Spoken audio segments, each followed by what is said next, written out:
special, haukuwa pengine unakaa msalama, ulikuwa ni mkate wa kawaida, wameketi kwenye chakula cha kawaida kama sikukuu, lakini akatoa hapo hapo kwenye hicho kitu cha kawaida na kabadilisha mwili ukapatikana hapo.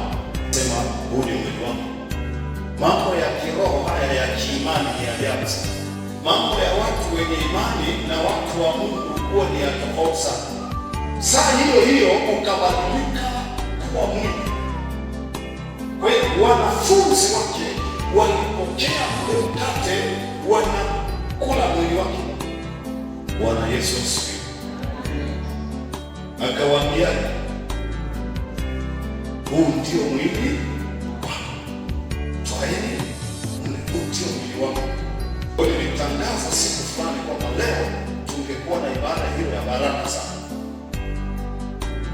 Kwa hiyo wakati unakula mwili wa Yesu unategemea nini kwenye maisha yako?